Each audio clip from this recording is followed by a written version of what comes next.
that's why you were getting really distressed. You were being eaten up.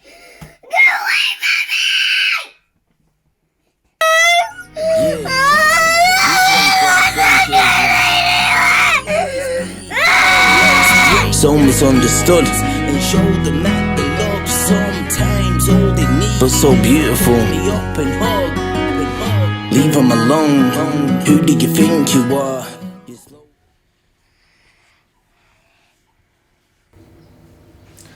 I think maybe what other people would see as hard work is my normal,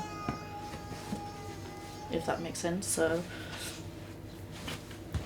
you know, there might be some parents that like they'll have a routine where they have, you know, they have a tea time and they cook the same tea for everybody and everyone eats it, and then, you know, they have some kind of structure to the evening and then the child goes to bed at bedtime. But it's not like that with Jude, because he'll only eat certain things. If I try and cook something different, he won't try it. So we're often having to cook several different meals. And then bedtime is just non-existent for us. Bedtime is whenever Jude feels like going to bed, really. So he won't go on his own. He'll have to wait until either me or his dad go. Yeah, it can be difficult in terms of like normality. I don't know, but like I said, it's just kind of my normal.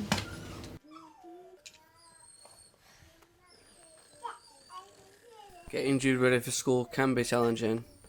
Sometimes he takes his time, or sometimes he has to wash his hands 3 or 4 times before we actually can get him out the door. But when he's there, he loves it. He loves school, but it's always a challenge to get him outside, really.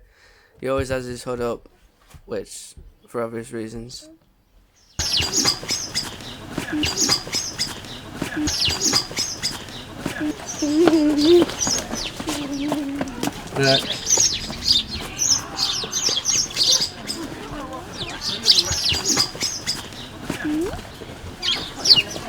I went to Peace Gardens to meet a good friend of mine. Autistic children like unfamiliar food, uncomfortable clothing.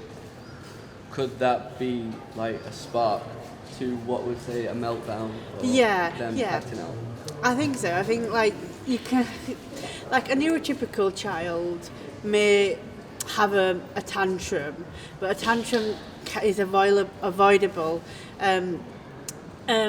A meltdown, I say that very loosely, can't be avoided because sometimes it is environmental, and it's because of noise, or it's because of their clothes not feeling great, or just there's lots of different environmental things that can affect a child with autism or a person with autism.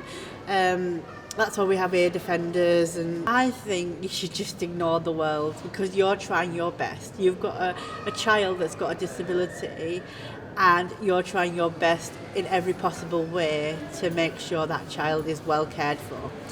I don't think anybody from the outside world should look at any child and be judgy because they don't know what's the inside story. They don't know what's going on behind closed doors. And you only know that if you work in that environment or you're a parent or of a child who's autistic. And I just think if you were put in that position, how would you react? Sometimes autistic people can have tunnel vision, so if they've got an interest, that can be the only thing that they focus on. And I think we should support that, definitely.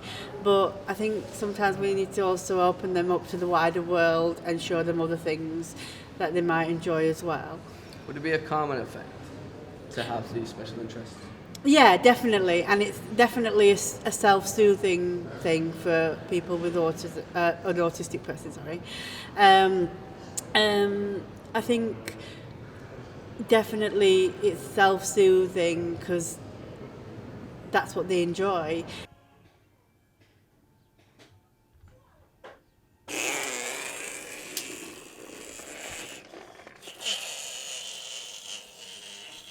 We've always encouraged him to follow his interests. In this case, it's trains. And he doesn't leave his house without one of his trains. So maybe that's his way of coping with the outside world.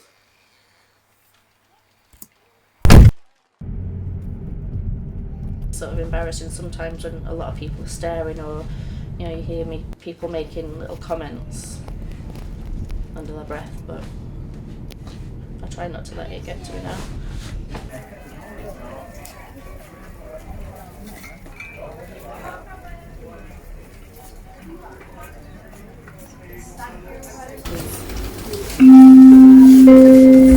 Cell number 2, please.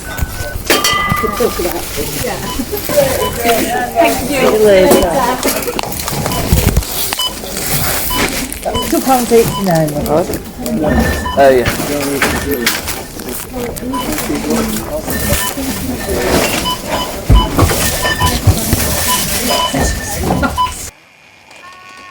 Take the turn to your right.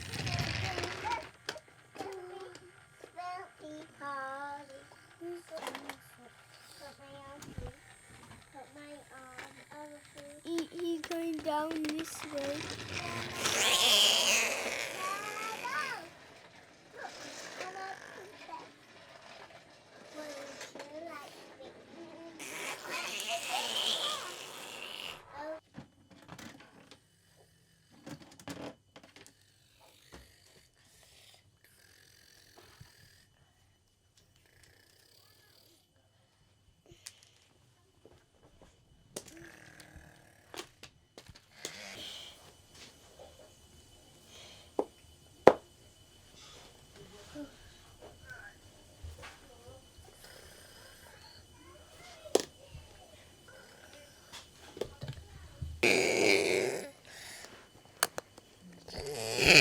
Under there is look like a tunnel, don't it?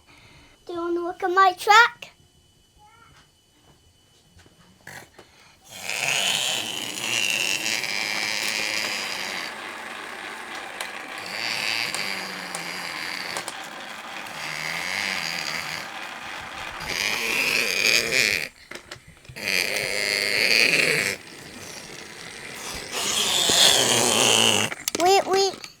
We need to put a buffer there. Let me find that.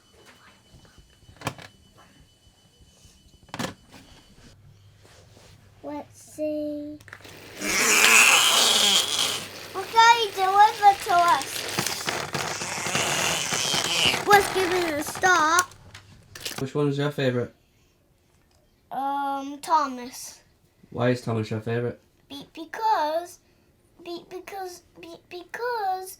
Because I like him.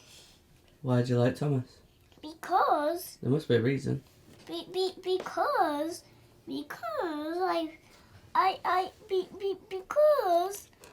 because I play with Thomas.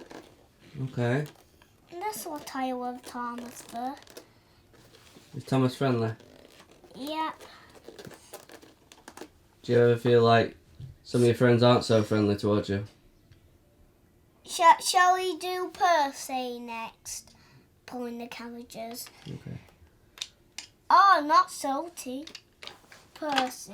Jude, do you ever feel different? Jude. Choose your engine. Salty. Jude, What? do you ever feel different to your friends?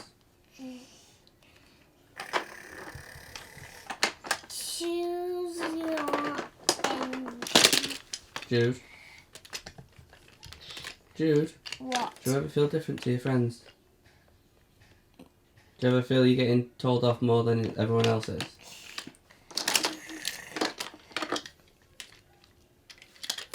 Yep.